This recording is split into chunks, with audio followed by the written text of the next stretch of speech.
everyone, welcome once again to Arrow Discussions. I'm Captain Logan. And I'm Eric. And now we are finally at the end of Season 2, the finale. It was unthinkable.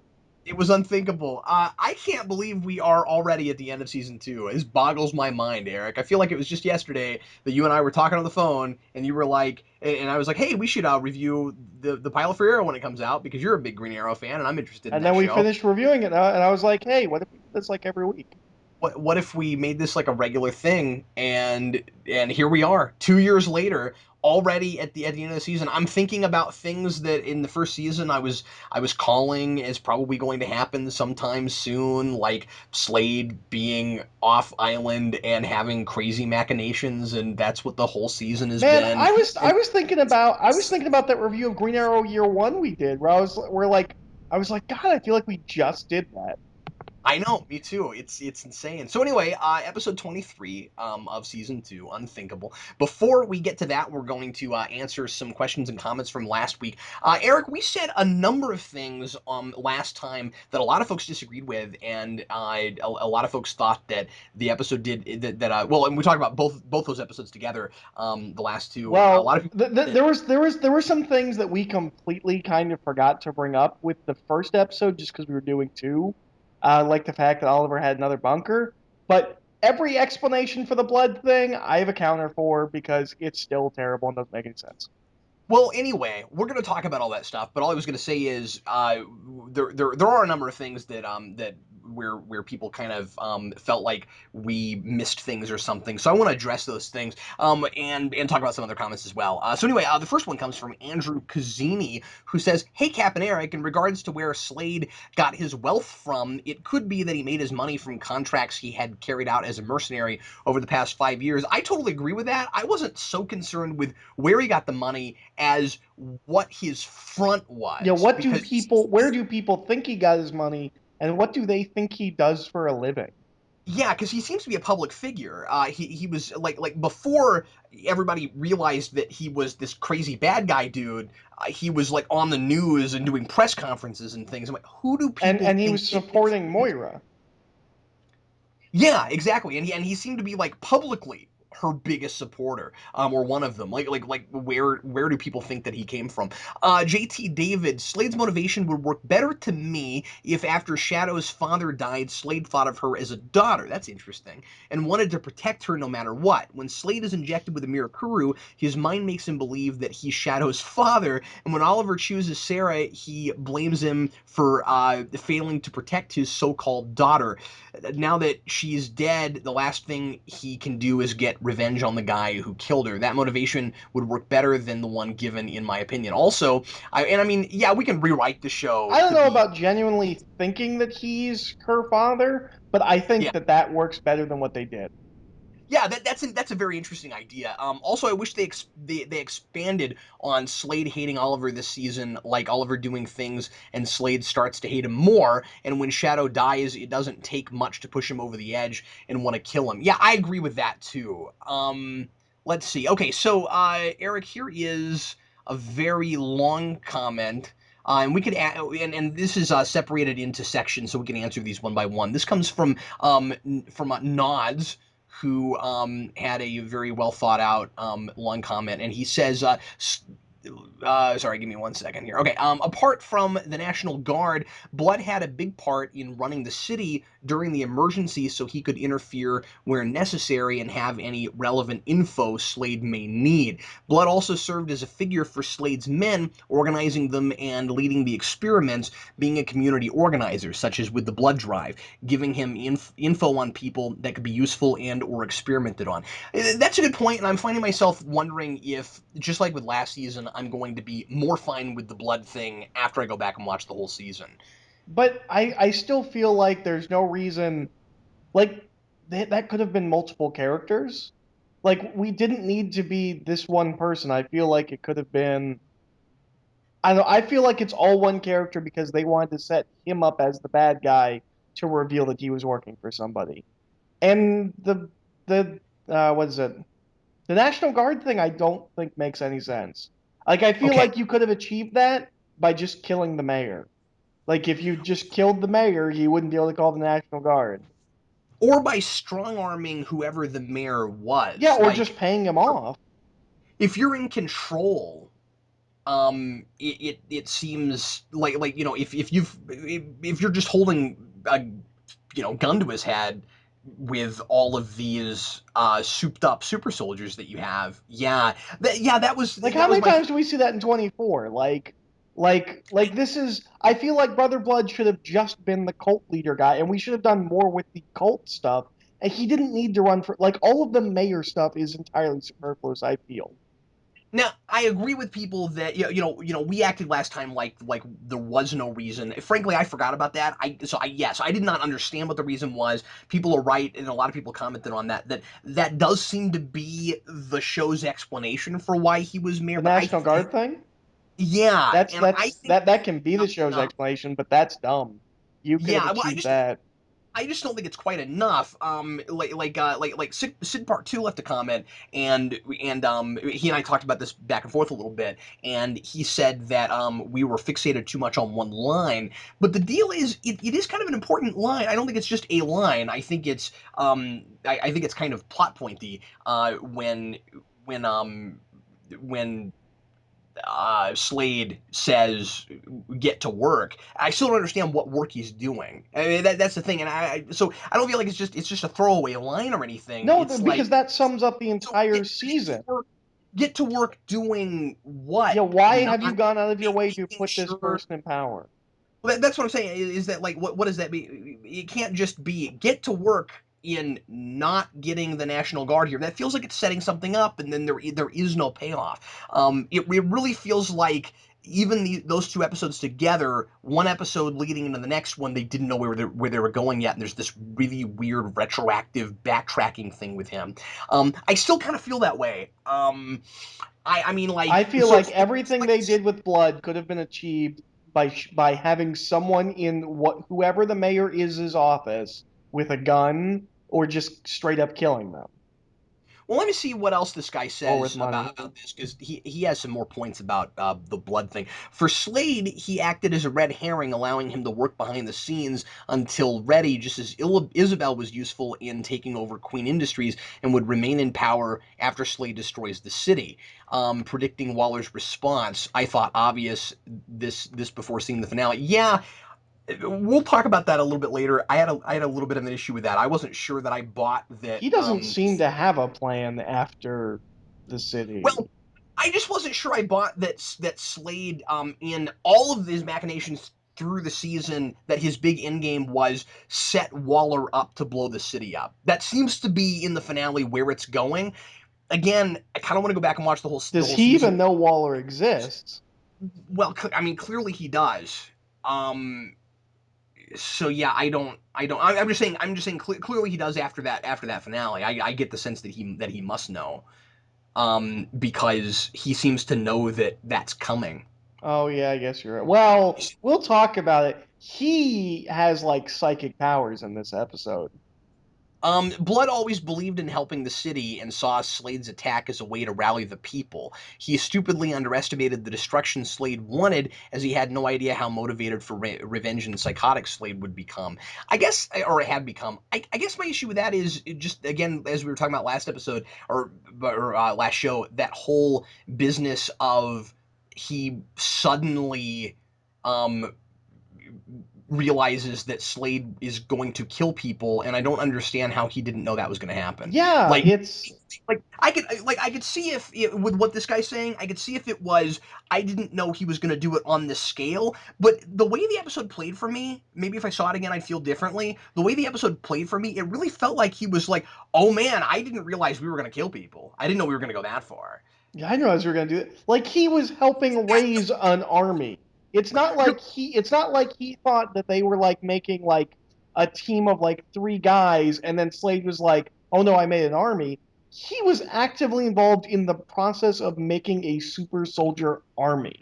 It's just at odds with what he was saying. If he thought that Slade was going to build up this giant army in order to protect the city or something, and then he sicked the army on the citizens, okay. But what he starts rambling on about before that is kind of the whole typical kind of Bond villain, destroy everything so that I can then raise it up and build something better out of it. And that seems to imply a lot of death of innocent people. That kind of classic morally reprehensible thing in order to eventually make things better. The things we are willing to sacrifice. And so I felt like he was just a totally different character suddenly. Well, and it's I don't weird know. because at one point it seems like he doesn't know that what Slade's plan is. Because like I remember there was a few episodes ago where he says something and Slade's like, "I never said you were going to be mayor. I said I was going to give you the city to rule." And like it seems like they're really inconsistent with how much of Slade's plan he really understood. Yeah, I think so too. Because then he did become mayor. Why wasn't Slade just like, "No, no, you don't understand. It's all part of the plan." Yeah, I don't know why you didn't say that. And then he says, as for Thea, come on. He's a mass murderer, a psychotic in her view, and now your father trying to take you in a situation already crazy after your mom's just been killed, who he basically was treating before, or threatening, excuse me, before Ollie shot him in season one. It's not that hard to imagine a young woman grabbing a gun and killing a dangerous person you just saw killing a guy. It's hardly cold-blooded, thought-out murder. I'm still incredibly on the fence about whether or not I buy that Thea has been built up to a place where she would shoot a gun before just freezing and not knowing what to do in that situation. But I don't know, man. Well, it doesn't matter because we immediately undo it the second this episode starts. Yeah. Well, that argument is somewhat. I do find his argument somewhat compelling. What do you think about I that? don't remember what I thought about it at the end of last episode. I remember more being annoyed that it felt like a cop out, like shock ending for shock endings. I don't remember Yeah. being super anti that she would do it. I was a little bit. Okay, I don't remember what my opinion Mostly was, honestly. he's mostly talking about me. Yeah, I just wasn't sure I bought that she would do that. I didn't know if she'd been brought to a place where she would do that. But I don't know. I guess I'm just projecting myself too much onto that situation. I feel like no matter how dark and crazy my world got, you hand me a gun for the first time and I wouldn't know what to do with it. You know what I mean? Like just being put in a situation like I that. feel like But maybe she might shoot him. I don't yeah, know. maybe. I mean, if you, and I guess it was kind of played like that, where it's like, where, well, I don't know, it wasn't really a gut reaction, but where it was just like, okay, I'm pointing it, and there he is, and what do I do now? So she shoots him. I don't know. I guess, but we'll talk about where it goes after that. Anyway, I may be wrong about it. Again. If I binge watched this and saw the character progression all at once, I might feel differently about it. I just wasn't sure if, Or it if, if might I make even less sense got altogether. it. I don't know. I guess we'll see. Anyway, he says that we're way too harsh on those episodes, and that might be fair. I don't know. I think we did make a mistake doing them together. I feel like there was more in that than we thought there was, and I think a Uh, lot of stuff from that first episode we didn't end up discussing. Robert Bodell, though Slade analyzed Moira, he has met her personally, and at her trial, the whole defense was Malcolm would kill my children, so I'll help him murder hundreds of people, so he could be pretty sure that Moira would offer her own life, so that Thea wouldn't die and Oliver would have to live with knowing he made that choice. The promo reveal that Oliver gets help from the League of Assassins, I guess, is a different point. Ninja headed by Nissa. Yada yada. So you're right, the lead will show up. I think it is pretty funny. And by the way, I don't watch promos I, before we. I, I don't either. They don't show up I on stay. Hulu, so I don't watch them. I stay away from them because every now and again we'll bring one up and then people will be like, "Hey, spoiler alert! I don't want to know about the promo." Oh, see, So I kind of hate it when people where they're like, "Well, this was in the promo." I'm like, "Well, I didn't watch the promo." yeah, so I just wanted to mention that if we you listen to our shows like we're watching them night to night and not seeing any of that extra stuff. So you get that kind of raw reaction of that. But anyway, I honestly am not real sure what point he's making. Yeah, I have no idea. Well, he's talking about. I think one of us had said something that, uh, like he was able to perfectly plan out that Moira would sacrifice herself, and what if she didn't? Maybe. I'm not sure. That seems what that's the answer to, but I don't remember either of us saying that, so I don't know. Yeah. The reason Slade needed Blood to become mayor is so that Blood can prevent the military from being called in. We talked about that. Let's see. The Okay, yeah, this is a good comment. The CGC 10, more so than last season, this one deserves a post-finale rewatch the whole way through. And this guy wants us to review the whole season, having watched it again, especially given the many different threads established and potentially not paid off. The status quo going into the finale is so radically different than in the premiere. This is something Smallville would have taken 5 seasons to get to. I wholeheartedly agree with that. And did.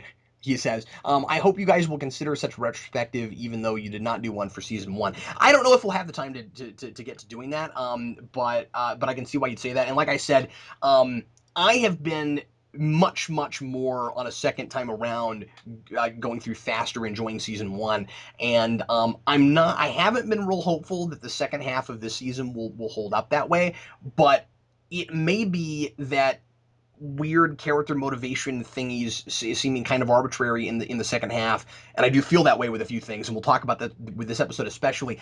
Might be blinding me a bit still from some things that were in the first half that inform that stuff, and I have forgotten about Well, it. So and I was seeing thinking that a lot about how much less subtle this season was. Like with season one, when we went back and there was that whole thing where like it's like episode three, they set up the earthquake machine and like the yeah. guy like I mean when you look at this season, it's like oh well they mentioned the particle accelerator for 5 episodes straight. Like nobody missed that. Like I feel like there's a lot less missed in this season. It's a lot Yeah, more to the I am forefront. a little I am a little bit worried that I'm forgetting a lot of stuff about Blood. That might be. I don't feel like we are, but that's possible. This is the last one. Christopher J. McBride. There are some things that you two did not mention that I was hoping to hear about. Before Isabel was hit by Felicity, she said that she has been wanting to kill her ever since that day. I want to know what Felicity did. Yeah, was that a mention to something that I had forgotten about? Did she like walk in on them after they'd slept together or something? Oh, I think that, yeah. Yeah, I think that did something like Which, that. by Yeah. the way, what part of the plan was that? Just getting, no, that's all right. Getting close enough to him that he trusts her so that Uh, she can do her coup and take okay, I the guess. I'm fine with that. All right. I mean, I'm fine with that. You don't have to be, but I'm fine with that. Well, I mean, I'd be Because fine with it I if was I like, was Oliver. Like, all right, that's the one part of this plan that I think makes sense. sorry, that really came off like, well, Eric, that's not a problem for me. So just move on, dude. Your opinion is invalid. I want to know. Oh, I'm sorry. I also want to know what y'all's thoughts on Oliver's other lair that Amanda told Diggle and Felicity about. Um, what about it? Well, I think that that's probably where we're going to be spending next season. And wouldn't it have been nice if him having that had any consequences this episode? What do you mean? Well, we kind of never addressed the fact that he was keeping a whole nother layer from the rest of the cast. Yeah, that's true. And the That audience was. for that matter. I'm glad. I I'm feel glad that. betrayed. I'm glad. I'm glad that. Well, see, that's the whole point, though, Eric, because that helps us sympathize more with characters like Thea, where even we have had things hidden from us by Oliver Queen, and we feel betrayed. How much you want to Um, bet that other layer is super dusty because he's never there? well, we saw it. It's probably super dusty though. Like just because we saw it doesn't mean it's not super dusty. No, when she has, I'm glad that he brought that up because we totally forgot to talk about it. You're right. We should not have talked about those two episodes together. When I when blame you. when we got it was I blame you because it was your fault that we didn't get I to was anyway. like, hey, are you sure you want to do 2 episodes? You're like, yeah, let's just do 2 episodes. Well, yeah, but it was just so late by Yeah, that it's point. like Anyway, Wednesday. okay. Anyway, no, when she has that very dramatic line where it's like he has another layer, I was expecting to be souped up with more monitors and like weapons and stuff. Like I figured it was another like totally souped up layer. And then when we got there, I was like, I didn't have a problem with it, but I was just sort of like, I think it's kind of interesting. It's kind of funny that Waller's line was that dramatic about it when we see it, and it's just kind of an empty room.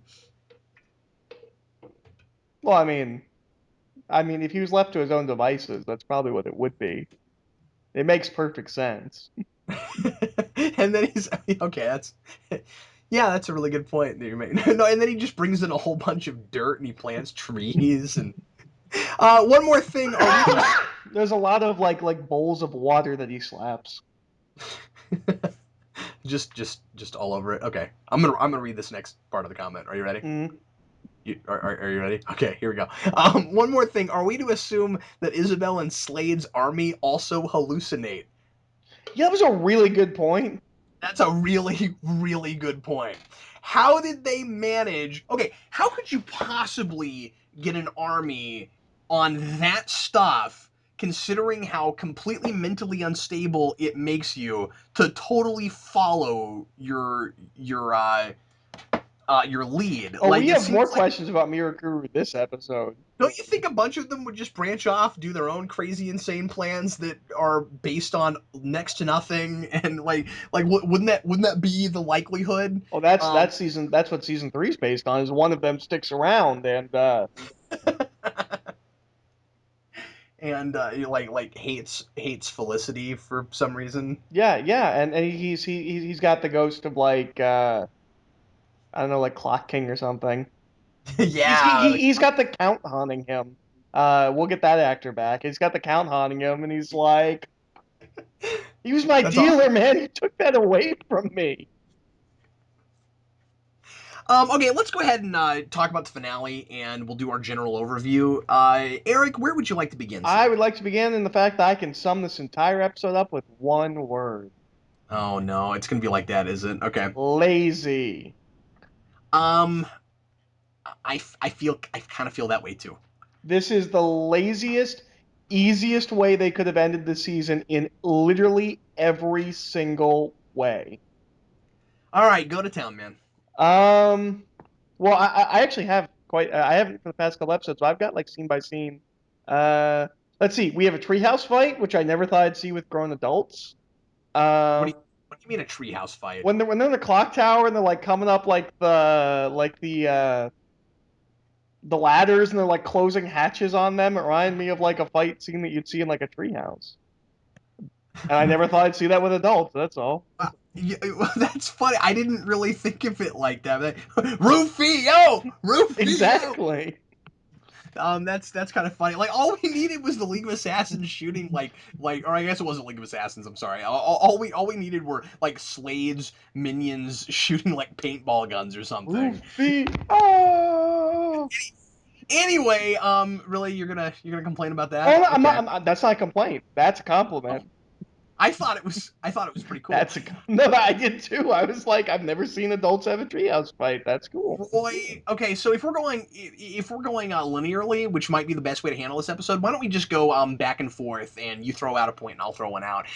So Roy just happens to wake up just as the clock tower is being invaded. That's Yeah. that's unfortunate. That seems a little bit easy. He's been unconscious this entire time, He and he had to just save the didn't. clock tower. I mean, he's just walking around with a can trying to get people to put coins in it. Save the clock tower. Do you feel like I do with Roy that it seemed? I mean, I'm on the fence about it, but it seemed a little bit. It seemed really easy that he just is suddenly working with Oliver again. Like, Well, he's missing chunks of his memory. yeah, how and that's the thing is I thought it was kind of ambiguous unless I missed a line about it. How far back does that go? The first time I watched it, it made it seem like since he was on Mirakuru. Oh, well that would work then. Okay. Well, All it right. doesn't for later, but because I'll Okay. bring that up later. But Okay. rewatching it, they're really vague about it. He says he's like blacking. He says he doesn't have a chunk of it. I don't know what that means. But later in the episode, before we get to the Slade stuff, where it completely unravels, but later in the episode, Oliver tells him to remember his training, and I was like, well, he forgot all of it. Like, what is there to remember? Yeah, because didn't most of his training happen while he was on Miraku? That was kind of the whole point of it. Was we've got to train him so that he can control his rage. Yeah. Okay. That's a good point. So But I don't know. but That I'm that was not an sure interesting. exactly. For all we know, they could have meant like since he went like crazy, but like I feel like that wouldn't make sense because he was unconscious for most of that. Yeah, So it might be really conveniently selective, where he doesn't remember being angry at Oliver, but he remembers all the things that the script needs him to remember. Maybe that's the whole thing. Because I don't know, that whole business of now you're kind of my official sidekick and stuff after he blamed Oliver for ruining his whole life. I had a tough time with it, not really knowing how much of his memory he has intact. Also, why does Oliver have that mask just lying around? yep, it was specially made for him, but he somehow was able to just make one for Roy. Yeah. Well, I mean, maybe he had it made back when he was, hoping that Roy eventually would become like straight up sidekick material. So and maybe it works. I was gonna Where say it's like, this is your criticism. Are you arguing yourself? well, and I've also been talking about this with a couple other people here and there, and that's a point that I keep hearing people raise. So I wanted to raise it too, but Okay. like, I did it first. It seemed like kind of out of nowhere, but then now that I'm thinking about it, we don't know how long he's had You that know what would have around. been really nice if we'd seen that he'd had it, and then when Roy lost it, like he was like disappointed, like threw it in a desk or something. Yeah, that's a good point. Where If it had it's just been an set up. afterthoughty thing.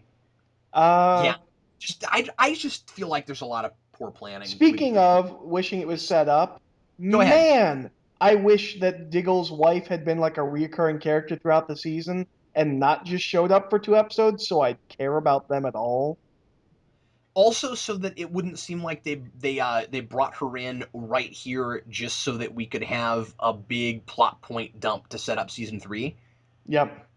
because that's really kind of what that was. I mean, I'm sorry, but it's like, hey, here's Lila, and the only reason she's here is so that we can have the pregnancy thing. Uh, I guess I'm jumping around a bit, but I'm afraid we're not going to come back to her because there's not a lot else to say about Lila in this episode. So the pregnancy thing was weird because, first of all, I'm not sure how Waller knows about it. I mean, well, I guess Lila's working for her, so maybe she has to tell her that she's pregnant. But what was weird about it was Waller mentions it, and there's this thing about, do you know if it's a boy or a girl yet? I'm like, she's not even showing. Right. Like you wouldn't know that until midway through your second trimester. Yeah. So I thought that was really weird. It was like, how would you know the sex yet? Yeah, Anyway, that was that was strange. so That just came out of nowhere. I again, this is another thing where like with Isabel, when we got to the Isabel reveal, like man, this would feel better if she'd been like in every episode as a minor character. Yeah, there's a lot of kind of footnote stuff, right? Where it's like let's put a pin in that, and then they'll come back later, and we'll reintroduce them at precisely the moment where they're important again. And that's why this some of this stuff feels as glaring as it does. Like you said, if Lila had been here a lot more sporadically, she's not here just for 2 episodes. I think we see her. She's in the A little. Russia episode where he goes and saves her. She's in the Suicide Squad episode, and maybe one really early in the beginning of the season. Oh, okay. I thought you were saying two, including this episode. Oh Yeah, no no, you're no right. no! I meant before this. She was in. Yeah. I know she was in the Russia episode, and I know she was in Suicide Squad. I can't remember if she was in an episode earlier than that, but that's basically it. Yeah, and this episode certainly has that. Okay, we got to bring everybody, almost everybody who's majorly who's played some kind of major role this season, all show up for the finale. And I just think it would be nice if some of these players, especially Lila, maybe just Lila, had been here for more of this night. Because keep in mind, the last 3 episodes all take place in one night. It essentially, I think, ought to feel more like one episode, and it really kind of doesn't. Like the way it's thematically broken up, and which is somewhat okay, but like I don't know, like each chunk just feels like almost too much of its own piece, It especially in the feels way. like a 3 day thing. It does not feel like this all happens in one night. Now that could be because we watched it over a 3 week period. Maybe Well, it and wasn't better I'm sure altogether. that's what it is. I just wish we didn't do this, Sorry. neatly in each episode where we want to put them. I thought it would make more sense if certain ones were there earlier, but especially Lila. I don't know. Anyway, so clearly, the friend that Sarah was talking about was Nissa at the League of Assassins. I'm fine with that. I have a time issue with that. Why? Okay, so where are the League of Assassins? Because if they're anywhere that's not like in America, it should take them more than a couple of hours to get here. It does. How long does it take? Well, how would we don't know, Because it's but either she told them and they arrive exactly on the night that she needs them, or they get here in a couple of hours. well, that's a good point now that I'm thinking about it because when Sarah left, she wasn't going to like find help or And anything. she didn't like, even if she went to, she said I have to go talk to a friend, even if she went to say, hey, this thing's happening, she didn't know when it was happening. There was no reason to know that it was going to happen the day that Blood was elected. Yeah, no, you're right about that. And also, if they somehow knew stuff was going down and they were on their way, why didn't she bring them with her? Also, why are they hiding in the police station? I don't know, Eric. I didn't really think about that. Because Laurel turns a corner and Sarah's standing there talking to the shadows, and then they just knock Laurel out. And I was like, why in the police station? Like, why are you here if you don't want Laurel to know? Also, we Uh, don't see Laurel again until she's kidnapped, which I thought was really weird. I was like, well, maybe you shouldn't have knocked her out, and she would have been so easy to kidnap. well, it's all economy of storytelling, Eric. I We think had that's 3 episodes to do all of this. We shouldn't have saved it all till episode 3.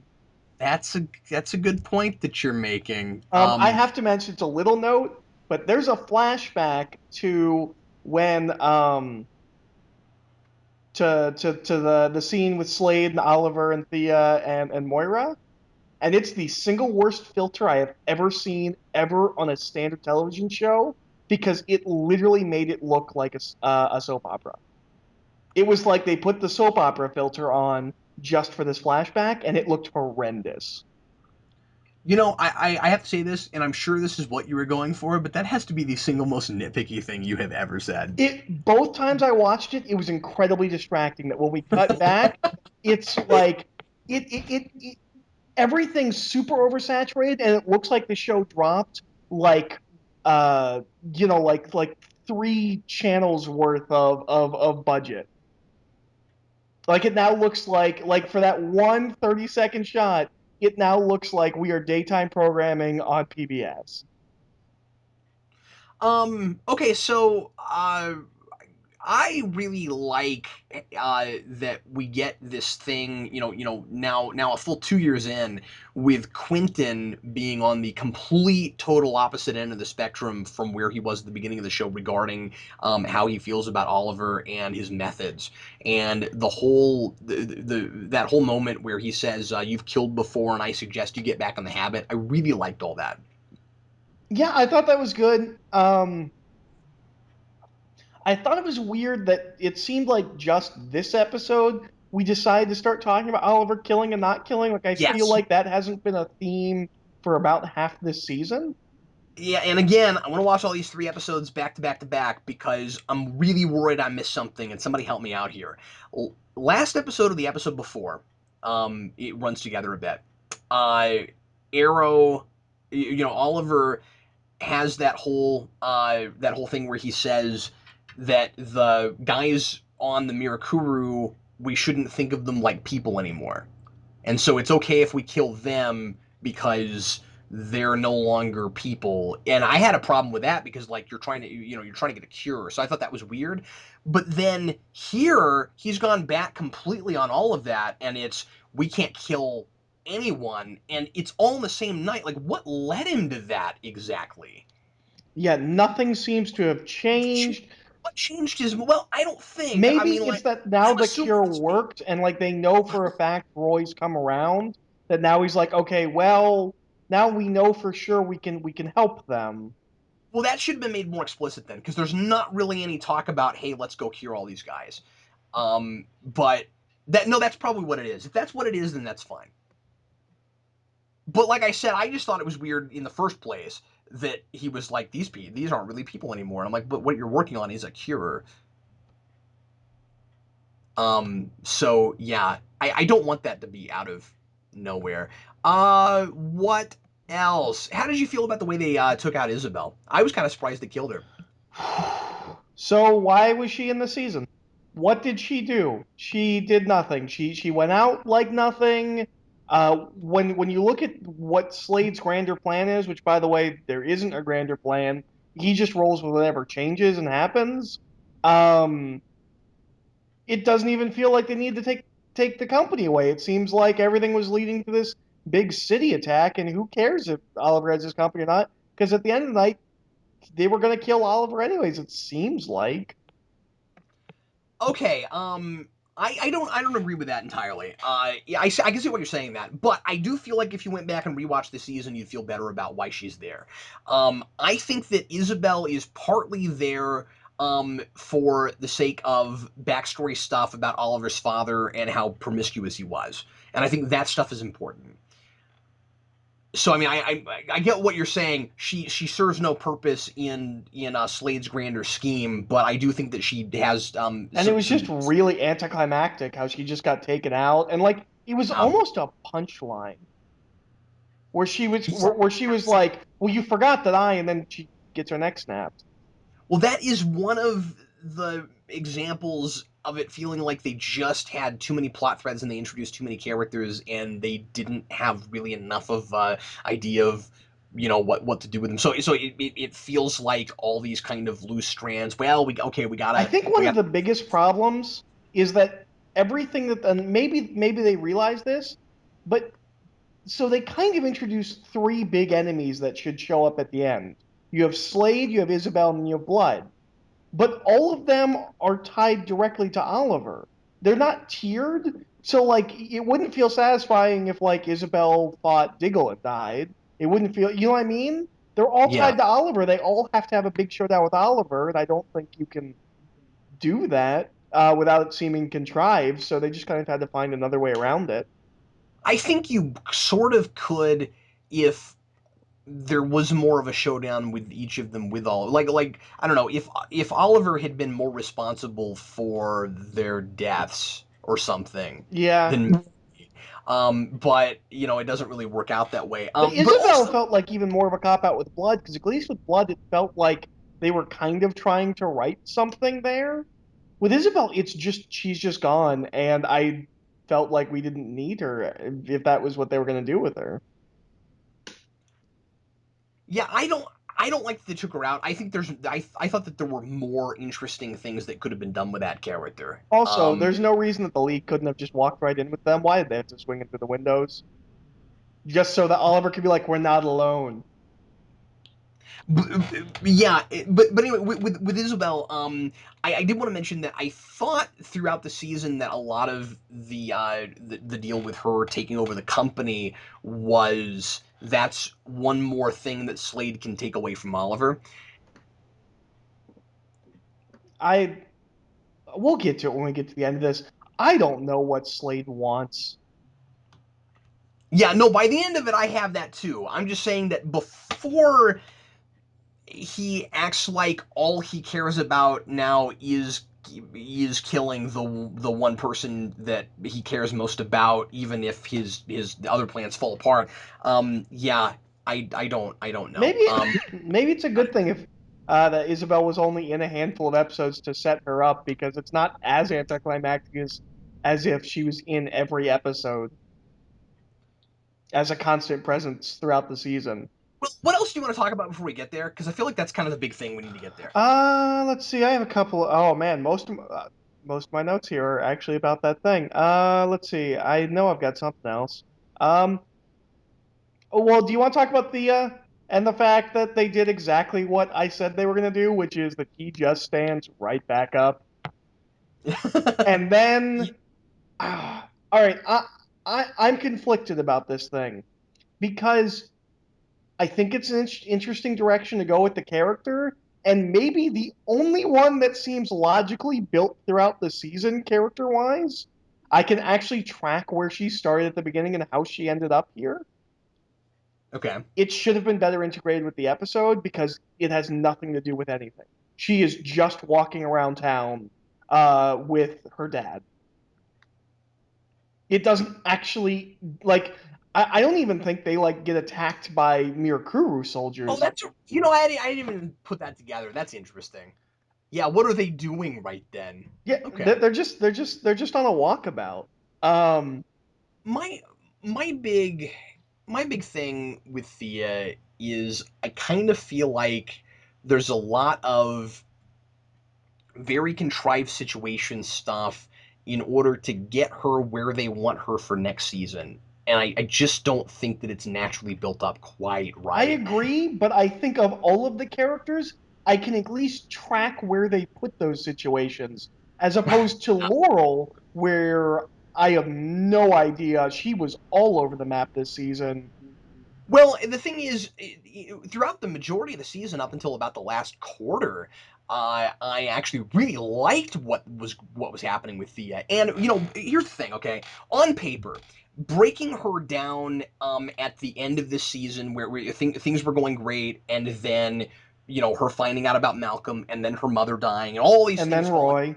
Roy, all those things falling apart, getting her to a rock bottom place. Like the more I think about it, the more maybe I'm buying the whole gunshot thing. I'm coming around on it a little bit. Um, but like the situation with Roy having the arrows right there. Again, it seems like they had to contrive some way for him to be okay with getting with Oliver again, even though if he had all of his memories, he wouldn't have done that.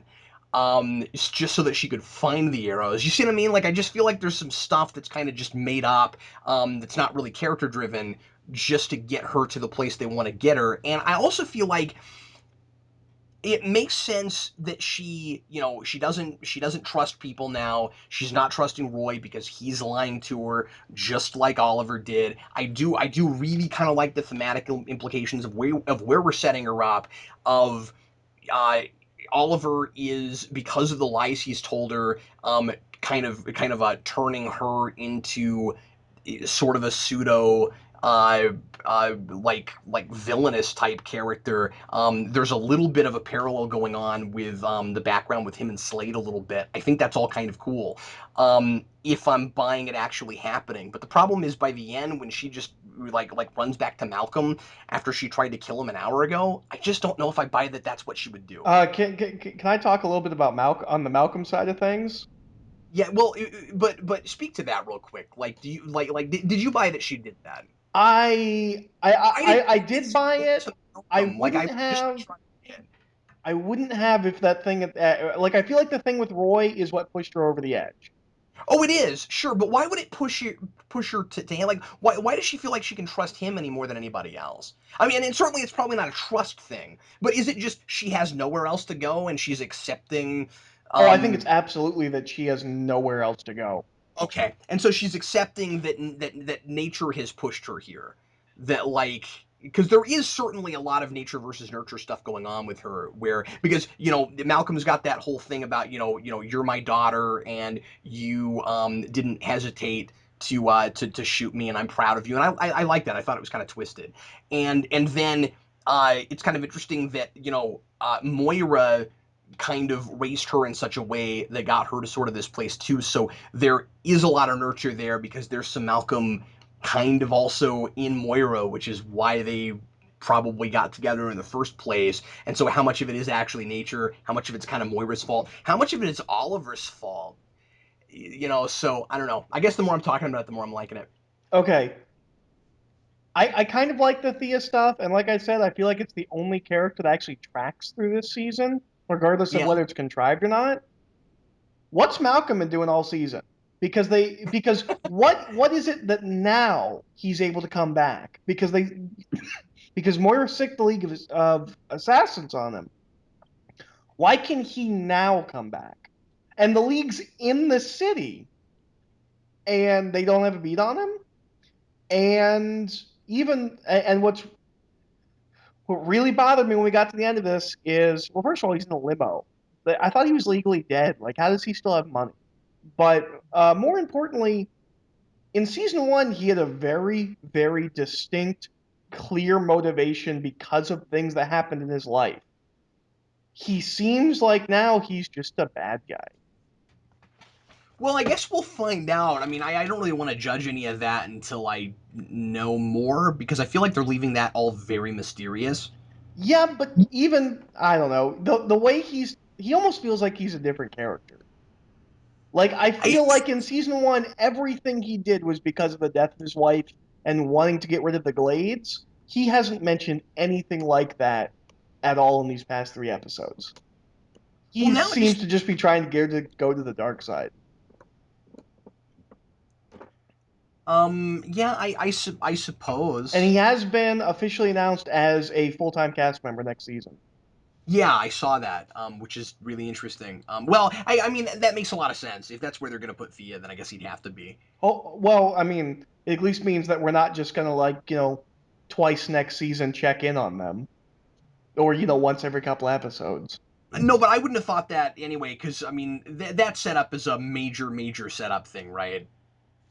Yeah. Like like they're setting her up to be a huge potential antagonist for Oliver down the road. I think.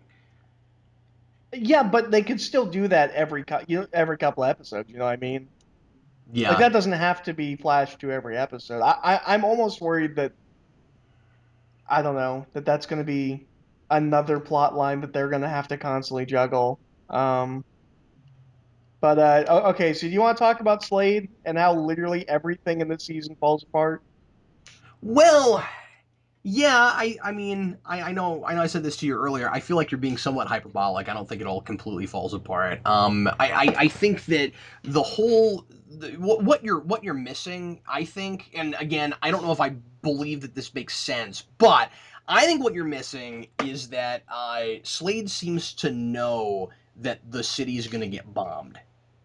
And if he knows that, and a lot of this was set up for that to happen, then it works better than you're making it out to.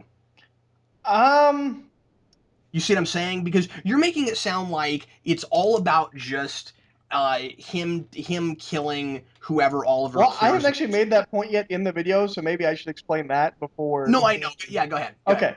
So we get to this point where Oliver messages Slade, which by the way, thank God television has cell phones now and Bluetooth because you can now have characters have like dramatic speeches to each other from across cities. You couldn't do that back in the 80s. Um, but Oliver has this thing where he's like, your army's beaten. And Slade's like, well, you still missed the point. I've got the woman you love. And I was like, so the entire season setup was a distraction from the fact that he has the person that Oliver loves, which, by the way, it is Laurel, and that did annoy me. I know there's the whole other thing, but like he still went after Laurel, because that's apparently who Oliver loves, despite being with Sarah all season. Yeah, I know. That's Why strange. wouldn't he get Sarah? I don't know why, and I Especially hate. since that's who he chose over Shadow. No, I really hate that. I like that. I mean, I don't like that. At no point is that fact in a deal that Slade even addresses or talks about more than like offhandedly. That Sarah really should have figured someplace into his plans pretty majorly. But I think you might be taking a little bit too much stock in Slade saying Okay. that's Oliver. When he says you're missing the point, and then he says that. That's also partly also a distraction so that they've got more time for the city to get blown up. I mean, like there could be some unreliable Well, stuff going see, on from that you're this missing. point on, every single thing Slade says is contradictory to the last thing he said, and he always talks like he's in control and it's all part of the plan. Because after Oliver completely saves the day and It's they incredibly convoluted. I'm giving you and that. they end up on the rooftop, uh, it's all about proving that it's now all about proving that Oliver's a murderer. And then when he puts him in the prison, it then changes to, oh, well, you're too much of a coward to kill me. And I'm like, what is your point of view here? What do Yeah. you actually think? And then the thing that I think absolutely killed this entire episode and Slade, maybe even moving forward. So curing him does nothing. He doesn't have any memory Yeah, loss.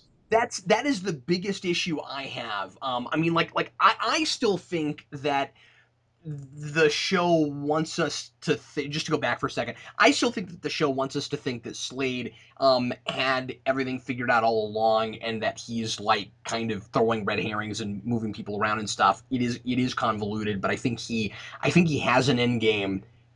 But you're right though. His motivations are wonky. Yeah, if if he's right, and the Mirakuru is not the reason um that he hates Oliver. And let me say that I'm not 100% sure that I buy that that's even what's going on. I think the deal there, I don't know. I'm finding all this incredibly hard to talk about. I You think the think he deal just there, he just like he's like, well, I made it this far. I should just stick to my guns. no, no. I think the Mirakuru made him insane, and you can't take that away by curing it. But they did with Roy. Not only that, but But Roy no, lost. But no, Roy no. lost memories. Wait, Why I didn't know. Slade forget things? Yeah, but hold on, because you can't compare them, because Slade got such a concentrated dose and it was over such a long period of time that the way it affects people could be entirely different between the Except two we people. know that it's not because Roy also started seeing vision. Like all the symptoms are the same between the two of them. No, they're not. They start off that way, but he has been on the Mirakuru for like 6 years. All right, I guess, You see what I'm but saying? there's Like, yeah, nothing to they indicate that started he's seeing not visions, cured but because Slade is says it wasn't the Mirakuru that made me hate you.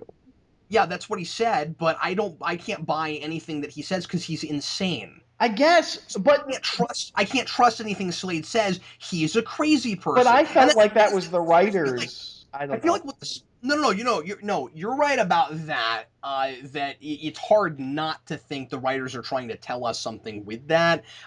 Yeah, but that's the problem, is that within the context of the show, it's like, okay, he's just crazy, so it's impossible for me to believe anything he says, and also he's just crazy seems to be kind of But the he's also a super genius who can play, 7 games of Risk at once and win all of them.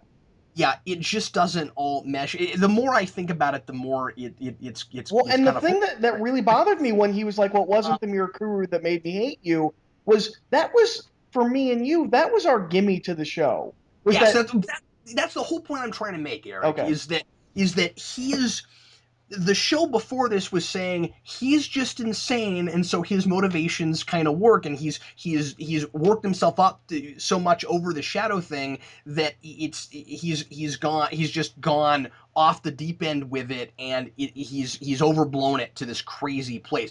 Once you throw that line out there, and I don't know how to look at it, it gets really mind-boggling, because I need the Mirakuru to be the reason for that. Otherwise, it's a really, really not satisfying motivation. And we could have spent, and I felt this way anyway, we could have spent all this time having a much more interesting rivalry between these two, right?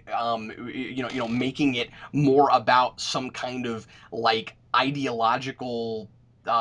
ideological viewpoint difference between them. Something that separated them, um, morally or philosophically, and it would, we don't get that. Instead, we get this crazy person, and then we get to the end, and it's, oh, it was always the shadow thing. That always seemed like a flimsy motivation in the first place. So once he starts hallucinating, I'm like, oh man, they're going somewhere with that. And then ultimately, I don't know that they were. Okay, this still has the same caveat that pretty much everything we've said all season about Slade has. He sells every single moment of it. As Oh as yeah, ludicrously written as it is, he sells every moment yeah, of it. yeah, yes, he does.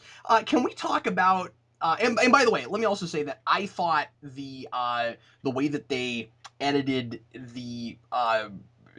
the fight with Slade in the present, and the fight with the Slade in the past was pretty cool. Oh, I've got notes about that. I thought that was cool. Um, both him and Sarah, quote unquote, die the same way in that flashback, and I don't Yeah, buy that he thinks that either of them are dead, especially Sarah. yeah, me neither. I want to talk about that because you remember last time I was talking about how I was really worried that they weren't gonna make me uh, believe that Oliver would kill Slade the way he does in the past. And then they get there, and yeah, I don't buy it at all. And not only that, it doesn't even seem like he thinks he killed him. He just stabbed him in the eye. Like in my head, I don't know why, but in my head, I always assumed that this ends with him shooting him in the eye and him falling off of something high. I, Yeah, that's what I always pictured too. I mean, not that it's bad because they didn't do what we thought they'd but do. it It was just a doesn't really it strange doesn't choice. work this No, way. but what I was worried about was that it was gonna feel like this, like they wrote themselves into a corner where they had to contrive some kind of situation in order for Oliver to do the thing that we've been told all season that he's done, but they didn't have it quite thought out and worked out right. And that's exactly what we got, in my opinion. When Slade is pinned under that thing, and he is kind of really goading Oliver into killing him. Now, I get that Oliver is not in his right mind right now, and he's probably not thinking straight, so I'll give him that, but he stabs Slade in the eye just because that's where we know he stabbed him. You know, it was a really arbitrary choice that's how And he would try to kill him. You'd want, with the way they built all that up and him, it was such a profound thing for Slade that it seemed to me like it needed to not just be an arbitrary move. Like it needed to be something that that somehow spoke more to their relationship or something. You know what I mean? And also well, and it all certainly a felt really like it should have been shot and now. not stabbed. That's what I'm yeah that's what I'm saying because there's nothing poetic about it, and I feel like it was played up as if it was poetic all season. Does that make any sense? Where it's like Slade taught him to be an archer. Slade taught him how to survive. We get that nice speech at the end from Oliver about how this was a moment I really liked actually, about how he taught him how to kill at a time he needed to know how to do that. So it just seemed to me like it needed to be Oliver using a skill that Slade taught him in order to try to kill him. Worse than that though for me is I don't get why Oliver would think that that would kill him at all. Like you said that you thought that the way the scene plays, it's as if he didn't even think that he killed him. But even if he did, it's like okay, he's on the Mirakuru. You stab him in the eye. How would you even know first of all that that would work? Because we know how strong the Mirakuru makes him. But secondly, how is it a choice between one or the other? Wouldn't you be a lot more likely to succeed if you cured him and then killed him? Or even pinned under that thing? Just cure him and And he walk away. immediately gets Get out. washed away by the water, like that would have happened anyways. Yeah, he's not gonna be able he wouldn't be able to get out. And Sarah went Oh, and right, Sarah he went walks away. I forgot about that. Okay, yeah. Sarah went the exact same way, which bothered me. I was like, really, both these people went the exact same way? And I think it's supposed to mirror her on the boat, but with Yeah, it both is. characters, he's so surprised in the beginning of the season when they come back.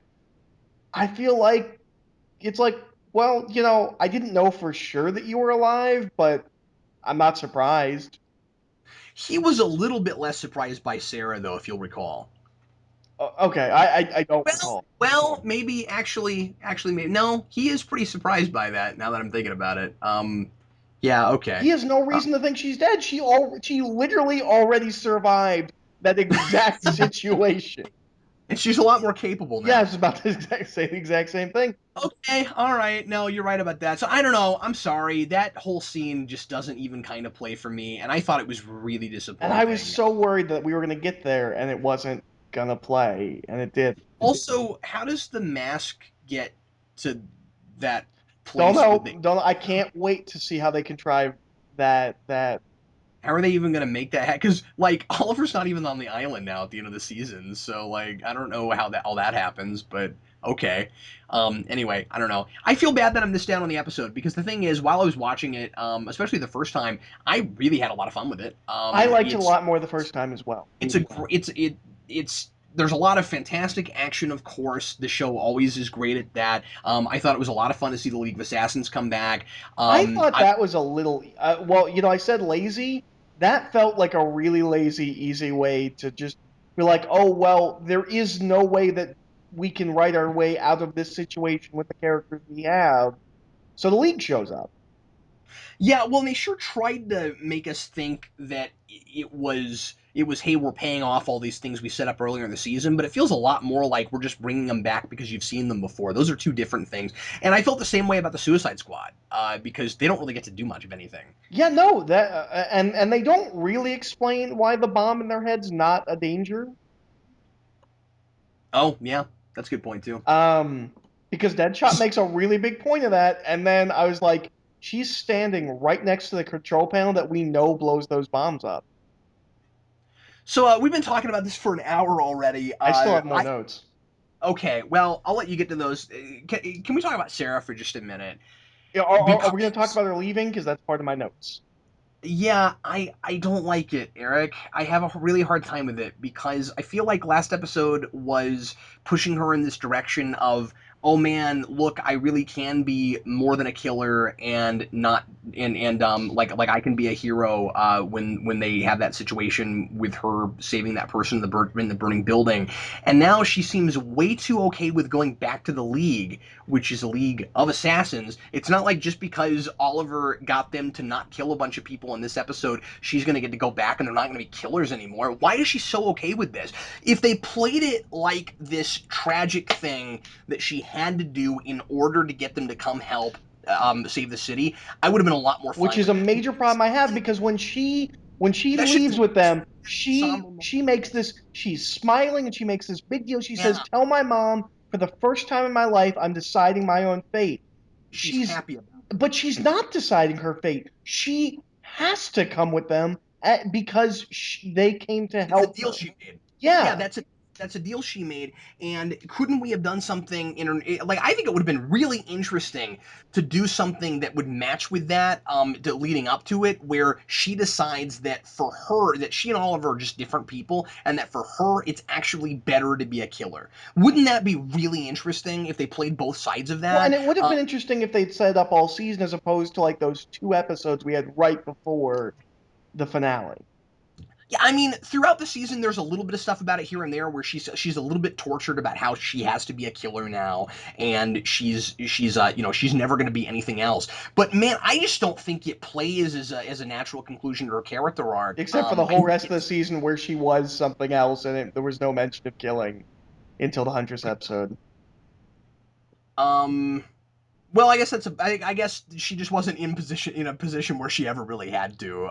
But she still considered Yeah, but herself. then she makes it seem like no matter what position she has to kill.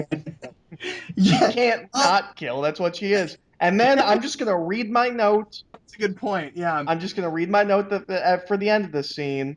No Laurel Black Canary. No, no, no, no, and then a bunch of exclamation We points. we all, you know what? Don't be surprised. We all knew they were going there. No, no, we didn't. What Yes, we. what was her road this season? What how did she get to this place where now she's a good guy and she's fine and she's laughing and she's gonna go to a meeting? What about the darkness? What about all of these things she's been through this season? No. On top of that, that Quentin thing came out of nowhere and just felt like really contrived, like cliffhanger. Yeah, and I mean they tried to soften it by showing that quick flashback because they do too much of that. You know. Well, anyway, I complain about it a lot. I don't like that. Anyway, but yeah, so that they do that quick flashback to remind us that they had him get injured earlier, and But that's not so how now injuries work. You're not completely fine walking, making jokes, and then all of a sudden you start coughing and that's not well, how that kind of injury works. I guess we'll find out exactly what they come up with for what happened, what was exacerbated exactly. But no, I see what you're saying. I thought it was kind of random too. I was like just walking away. Like, wouldn't it have been if they wanted to do that kind of thing? Why not just have him get injured Well, and like watching it really this badly in a fight or something. You know what I mean? Like have it feel more like a casualty of war thing instead of oh we're good. Like it is a TV drama thing and well it's gimmicky. because then you don't get to send Sarah off with a nice bow. But Yeah, that's I true. Well, and let me say this real quick. I really hate that because it makes it feel like Sarah was just here to give Laurel some kind of like role model, something to strive for, so that then later she can become Black Canary or whatever they decide to do with her. And I I became so invested in that character that I don't want her to just be written off as a plot device. And I'm really afraid that if she comes back again, she's going to continue to just be that now. And she's my favorite character in the show. So I really hate that for her. well, and I was gonna say with the Quentin thing, rewatching it this episode, I paid attention. It still doesn't feel like a thing when that scene happens. Like it doesn't feel important when he gets hit there any more than anything else in Oh, I see what you're saying. Yeah, it's like it doesn't seem like it was that bad. It was bad enough of an injury for that to happen. Is Well, but the that what you're scene saying? doesn't even play like that's a big dramatic thing any more than any other episode where he's been hit by something. Oh, I see what you're Like saying. it's Yeah. not like they dwell on it and like make it seem like it's a thing, which I think is honestly why they have to do that short flashback because I don't think you would I remember it. I I didn't remember it. I didn't know where it came from. Yeah. So I mean, yeah, I'm always complaining, hey, you know, give us some credit. Don't give us those flashbacks. We can remember stuff. But this is a case where they do it because they didn't set it up right. Yep. Yeah. No, that's totally fair. So anyway, well, what other notes do you have, Eric? My last note is I think where we leave the island stuff is kind of interesting, but I'm done with this actress as Amanda Waller. She's awful. She's so like forced smarmy. And like I know Amanda Waller is supposed to be like a character that like you hate but like you love to hate. I feel like she's trying so hard and it just comes off so forced. I don't like her. I hope next season we get a different Amanda Waller. But Oh, I like well, where we we obviously won't. But I think that it's one of those things where, as she gets more screen time, the actress might kind of come into her own a little I bit because hope so. we've seen a lot of that in this show, right? I mean, like we didn't really get it with Huntress, in my opinion, but like you know we've had it with other characters. Although even Huntress was better this season than she was And last so season. we were right. They never did answer who the red shoes were because we now finally find out that it's Amanda Waller. I guess you're right about that, but it was pretty much a foregone conclusion with all of the Waller and Oliver stuff earlier in the season, where it's like these characters clearly know each Well, they other. seem to think that it wasn't because they introduced her with their shoes. Yeah, but they've done that before, Eric. I mean, like, no, you're wrong about that. I think But they did that throughout the season in current time as like a right. mystery of maybe it's one of these people. Here, this is them finally saying, okay, just in I case you guess so. hadn't got it. I never thought it was really a mystery kind of thing at all. I thought that the first time they introduced her, the whole big kind of swelling music thing was, hey, look, this is the person we were setting up on Island. Especially because, again, Oliver knows her. But I don't think they thought that they did that because that's how they introduced her in this final scene. Was like by this is who it was Okay. all along. Yeah, you're probably And they right set about. up like three different characters with red shoes. That's all I'm saying. Oh yeah, I forgot. I totally One of forgot which they did was that. Isabel, who obviously was not who that Yes, was gonna be. she was on the island.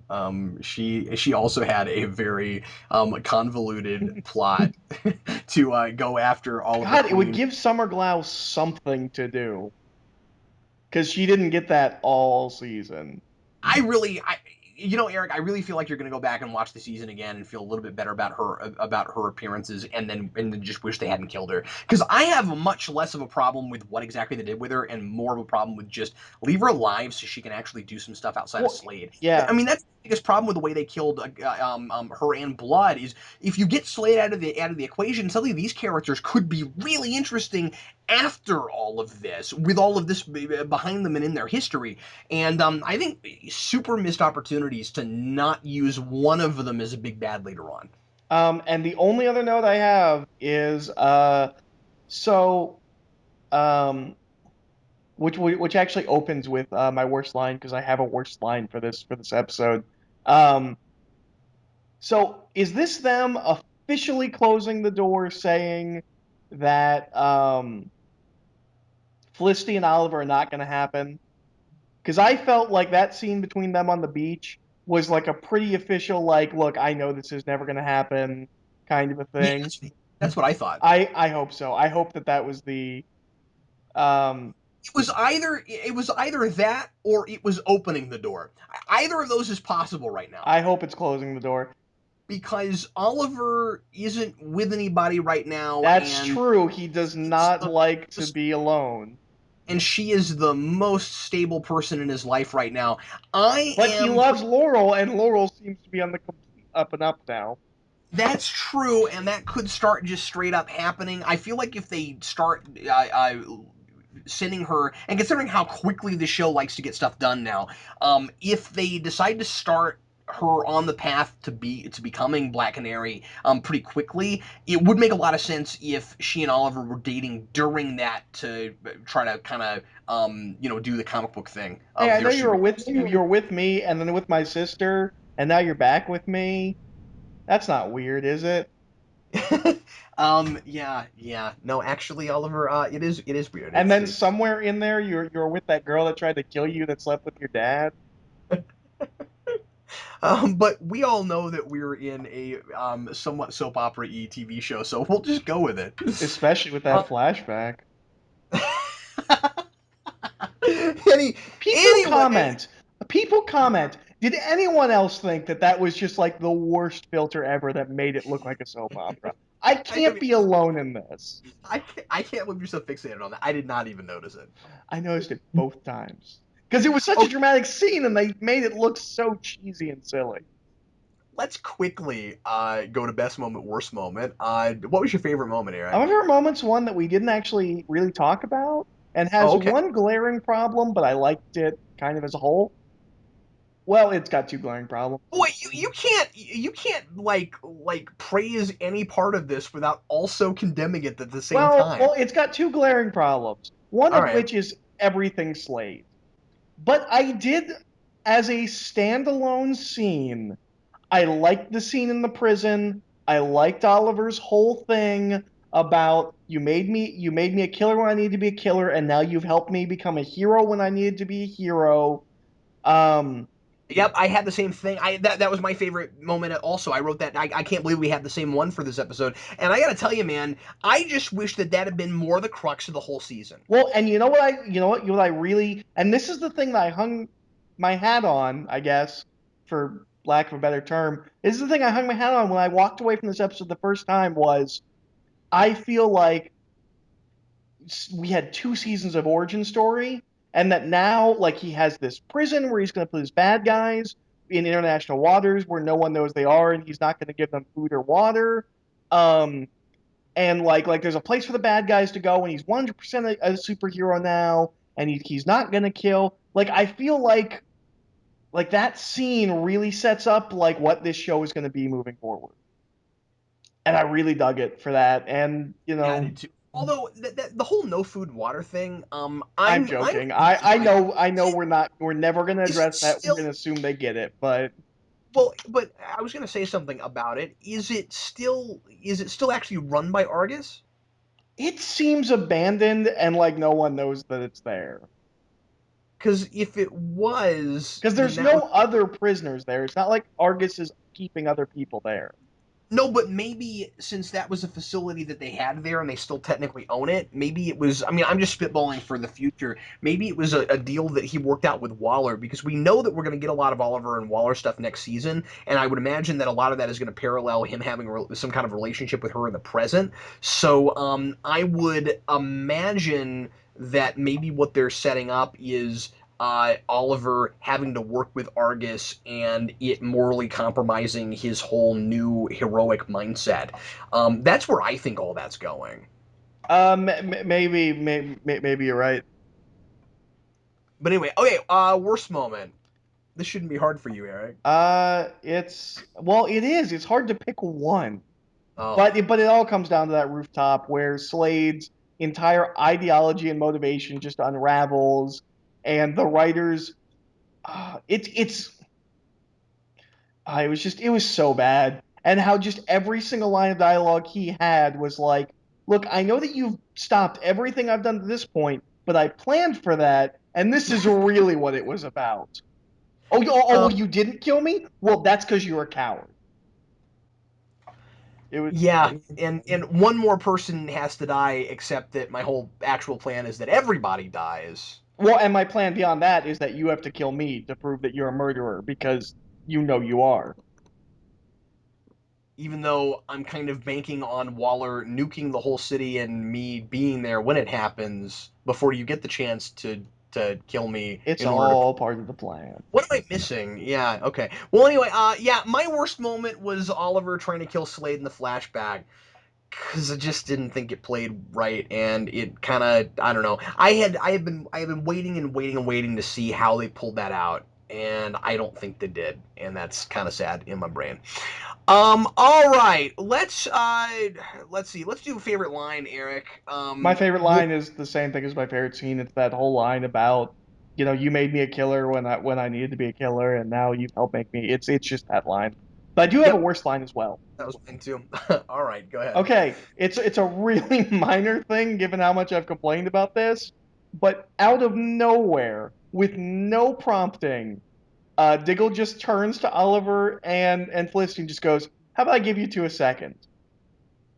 There was no reason for it. There was nothing that she didn't give him like a look like, "Hey, can you give us a second?" Like just for no reason, he just decided now is the time that they should talk about the fact that they had like a moment. Oh yeah, and they also did that TV cliche thing. God, I feel like we are nitpicking the hell out of Oh, this this episode. is a nitpick, but I thought it was also kind of amusing. They also do that TV cliche thing of I'm not gonna tell you the big news that I was gonna tell you just to be dramatic and make you wait till next season. What was the Like there wasn't even a reason for it because he was like because Oliver was like, oh Diggle, what was that news you were gonna tell us about that had something to do with your wife? Because I guess he was like setting him up to tell him about the baby, Oh. and then uh and then he says, "Oh, we can wait," and it wasn't even based on anything. It wasn't even that normal TV thing of you bring up something more important, and then now I don't Oh, see, have to me, I just assumed it was. it. Well, it'll So I wait don't. till we get That in the was, chopper. I didn't think it was a cliffhanger thing. oh, really? Okay, all right. Well, I hope not. I hope we don't get in the next season, and then it's like I've been waiting 4 months to tell you about God, this, what is and it? now, What and now what life, has happened with your wife? Does that now have life. anything to do with her stomach growing? What is your secret? And there, you know what? There's another thing I meant to mention earlier. We got hung up on a couple of things, and I forgot to bring this up. I wasn't real sure that I liked that Oliver seemed to use Felicity as bait without her knowing about it at first. I Like he was puts her in an incredibly dangerous situation, and I'm pretty sure the way the scene plays that when they get in Queen Mansion, she doesn't exactly know what he's gonna do yet.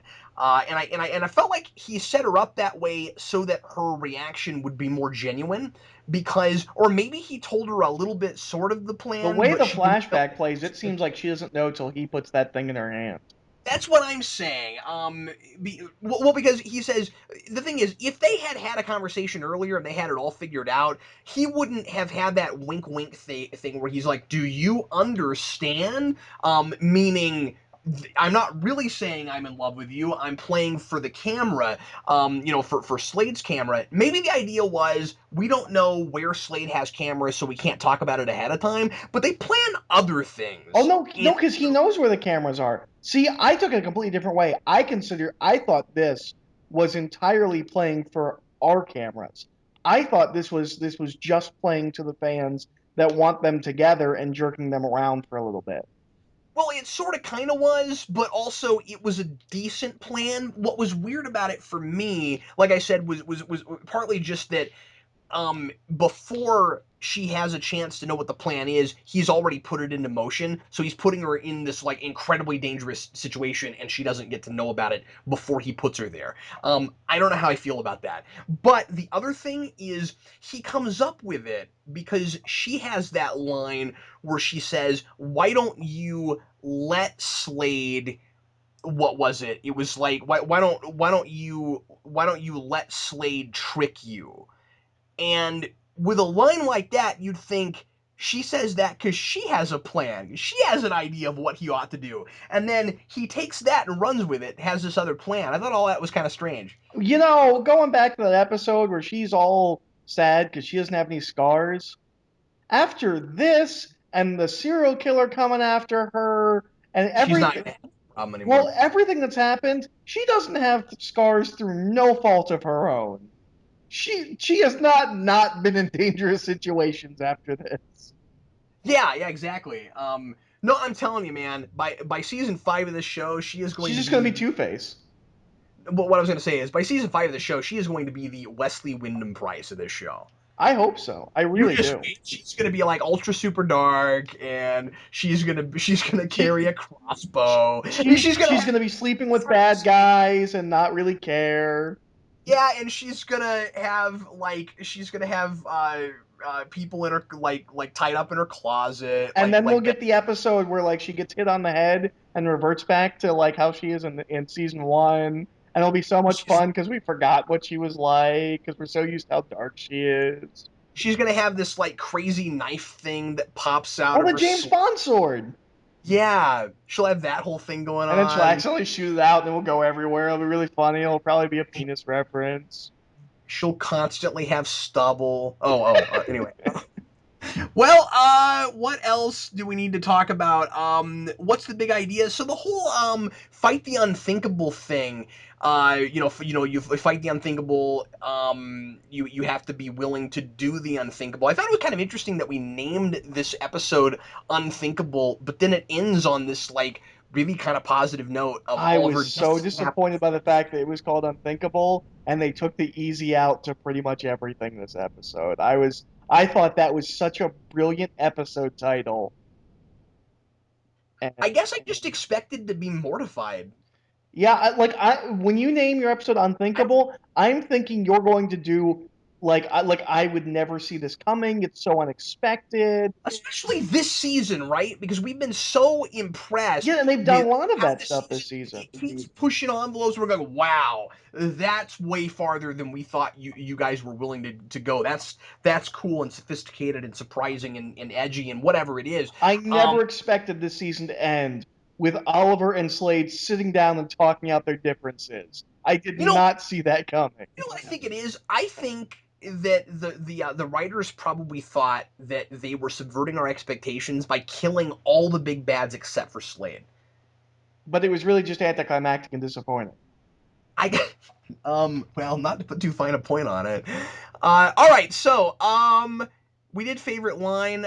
Let's do real quick. Here's a couple comic book references. We get a bolo arrow. Yes, we do. Have we not seen that before?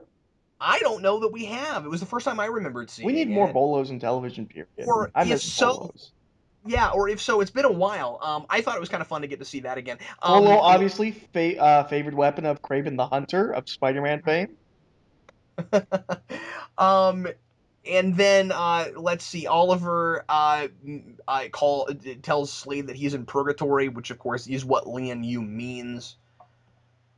Um, so that's a thing. And then the only other thing that I read about is that I looked some things. I read this. Did you know that there was a Green Arrow movie script in development that never got Yep, made called called Supermax, and Supermax? that's what he calls it. Yep. Yeah, It was written and, by and David S. Goyer, and it involved Oliver going, apparently it would open with him, like the first 5 minutes would be him as Green Arrow. He would be framed for murder, and then he would go to prison, and the Riddler was going to be there. Oh And wow. yeah, oh yeah, yeah. It's you can get the script. It's online. I actually suggested when you were talking about reviewing unproduced superhero scripts, that was one of the ones I suggested Oh, for us to that's right. do. I've been thinking about it, but I didn't. I forgot that was in there, and I didn't know what it was called. It's not a Um, terrible script from what I remember. is is it pretty good? I'm not going to say that because I don't remember it that well, but I remember thinking it would have been a cool movie. Uh, And he makes a bow and arrow out of like the springs of like his bed. that's awesome. Yeah. Okay. Do you have any predictions we didn't talk about? Um, I'm gonna predict that next episode or that episode one of season three is gonna end with him meeting Ra's al Ghul in Hong Kong, Oh, that's cool. That's a really good idea. I would not be surprised if they went there. played by Ken Watanabe.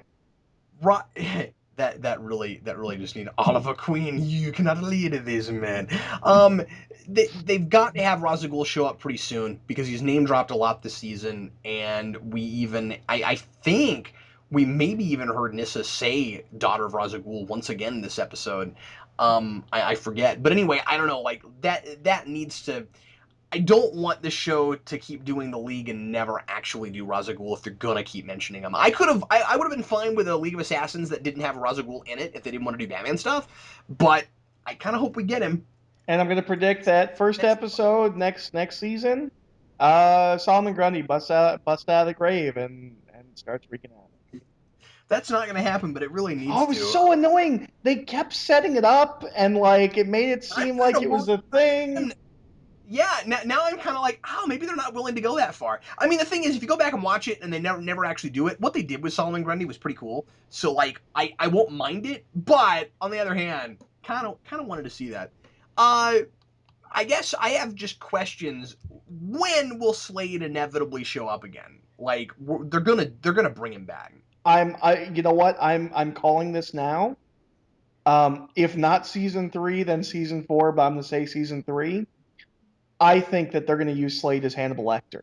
I think Oliver's gonna Oh, yeah. go to him for advice on some kind of crazy killer. Well, that could be fun. Maybe what they'll do is after he's off the Mirror for a long time, he'll be like, Oliver, I'm all that stuff sorry.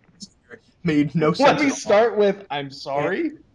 and now that I'm not seeing these images of Shadow all over the place, I'm realizing that you were right about that whole thing of that's not what she would have wanted me to do. And sorry about all that. Yeah, So you can let me go. but see, they're not going to do that because that actor is not going to be willing to not talk in a gruff voice every time he's on screen. He has way too much fun doing that voice. Like we can't have a not angry and psychotic Slade anymore. Otherwise, he can't be like, um, what is Oliver gonna do until he gets his company back? I don't I don't know. You know what I really want, and it's really, really like kitschy, and they'll never do it. I really want, I really want Oliver Queen to do like Undercover Boss. I That's hilarious. I want to like start at the bottom of Queen Industries, and be like, God, this place sucks. I'm wondering after what happened with Isabel, how hard it would be for him to just get his company back. Like, who's gonna run it now? Yeah, like they made it seem like well she'd put these certain things that made it harder for him to get in control, but with her gone, I feel like he could just get the company back pretty easily. Well, and also there should be plenty of evidence about how like she was, uh, murderer and things. Where like maybe the way she took the company wouldn't stick because of her extracurricular. That is how season three should open. Is Oliver before the board of directors just being like, look, she was like evil and stuff. There's clearly enough evidence to support like murder and things. I'm not sure he should put it the way I put it. I Anyway, can all relate right. to him more. So obviously, we've got the cliffhangers. Where's what's going to happen with Quentin? Are they You going to think kill him? Quentin's gonna die? I don't think he's gonna die. I don't think right away. I think this could be a red herring for we're going to kill him later in season three. I hope not. I think this is gonna be like he's in the hospital for like 3 episodes thing. I am glad that my big prediction of Sarah getting killed didn't come true, but I didn't like the way they resolved her story at the end, and I'm kind of afraid that she might as well be dead because they probably won't bring her back very much. So Okay, I don't know. okay. I have a prediction question. Prediction question, go. How many episodes do you think before Thea kills somebody? I say three. One. I say one. I say she kills someone in the first episode. Okay, I say three. Okay, we'll see. We'll see. I don't think it's going to be that long, though. I think is what we're getting at. Let's go ahead and Hopefully go in on. snapping somebody's neck. I can't believe we've been at this for an hour and a half, Eric. Wow. I can. There was a lot to hate. Anyway, well, I don't know. Before we go on to trivia, I just want to say that it's weird because like I still love the show, and I still really These enjoy the. last like 5 episodes really hurt the show for me. What's weird about it is, and I don't know if my standards are just in the floor or what it is, but like they didn't for me. I'm still very excited to see where they go with it, and I still am. I don't know. I don't know if it's just like I love Stephen Amell so much now, and I love the tone of this show. But like even during these last couple episodes where I've been like I'm not liking where it's all coming together. It didn't really work. I've still got super jazzed every time to sit down and watch it. So it's interesting I'm that we're hoping that next season is less what's the convoluted. no, less ambitious and more character focused. Yeah, that'd be nice. And just figure out what you're doing with Laurel. I don't have to even like it. I just want to know what's going on. Just pick a direction and go. Yeah. Yeah, I I don't want to feel like every episode you pulled out the twister board and spun it to figure out what you're doing with her this episode.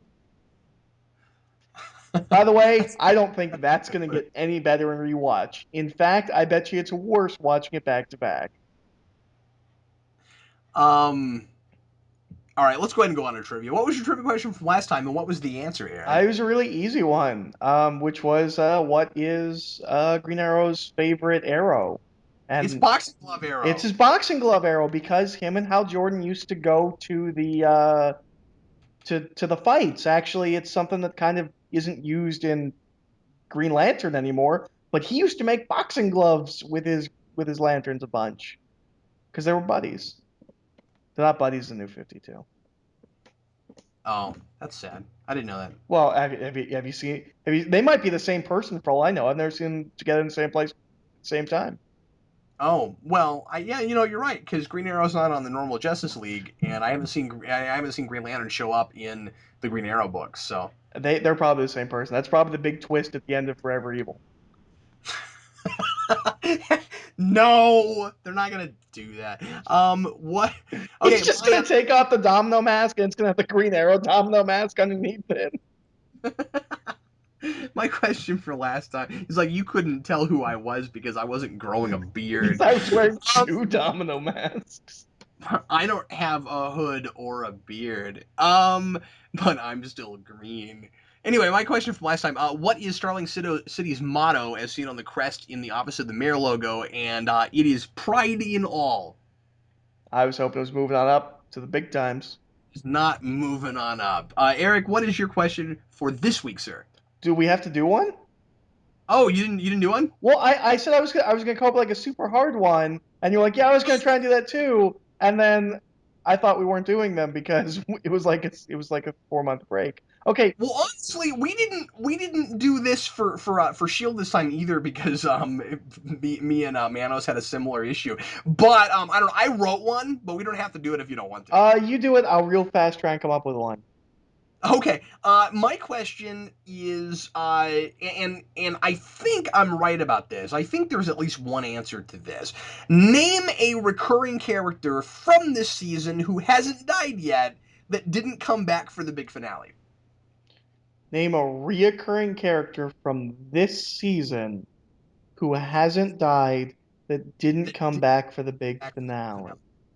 finale. I think there's It's one. Solomon Grundy. Oh, I mean, but he died. But he did die. But he was born on a Monday. I know he was born on a Monday, but he technically died, and real Solomon Grundy technically died too. Um, all right. Da, da, da, da, da. Can you add in like the Price is Right music or something? Like, Yes, yes. let's make this episode even longer than it actually was when we recorded it. Dun dun da da. Um, And then if you can't think of a trivia question, then we can go ba ba and I've wasted all like my like standbys. Like, what's Oliver's favorite food? Because it's chili. Um, What color are his okay, eyes? okay, I've got one. When Oliver plans to propose to Dinah, but doesn't, what are the three components that make up the ring? So it's a three-part answer. It's sugar, spice, and everything nice. Oh, you forgot Chemical X. It Oh, was the what? secret fourth Three. answer. Oh, it's a secret fourth answer. I left that out of the He didn't question. know it was gonna be there until he accidentally hit it while he was stirring the ring. It was a secret fourth answer that wasn't in my question. Well, anyway, everybody, thanks as always for listening to Arrow Discussions. Sorry it was so incredibly long this time, but we will be back with you again, of course, at the beginning of next season in September. I am clearly more excited about that than Eric Probably is. sometime next week we're gonna do Son of Batman, which heavily features Slade. Oh yes, so that's interesting. And but yes, we're going to try to do that next week. And also, we are soon going to be bringing back Netflix Roulette, where we will be choosing random movies that neither of us have ever seen on I've Netflix already got my and first watching. two picked. And oh, cool! And then chatting about them on another podcast show. So, if you happen to know of any movies on Netflix that it's likely that neither of us have If you seen, happen to feel like watching movies and own Netflix, and have Netflix, and you know Eric and I well enough to know what movies we have probably never seen, feel free to leave comments and give us suggestions for those. I'm very interested to see what people thought about the finale. I know we were probably way more down on it than other folks will be. I want to reiterate that I had a good time with it. I other just folks' standards are just low. didn't care. Yeah, I just well. I love that you said yeah and then thought about what Sure. you said. No, no. Well, I didn't know where you were going with that. No, I didn't do that on purpose. I'm just reiterating your statement after Smallville ended. No, I'm interested to see what folks' rebuttals are. I'm sure there are people that will have ideas about things we missed or If how things. someone can explain how Slade's motivations make sense, I would love that. If somebody could explain it in less than 6 paragraphs, I'd be incredibly Yeah, impressed. in like one to three YouTube posts. I don't know. That's just where we're at and how we feel about it. So anyway, leave comments. We're looking forward to reading them. And in the meantime, we will bid you adieu. I'm Captain Logan. And I'm Eric.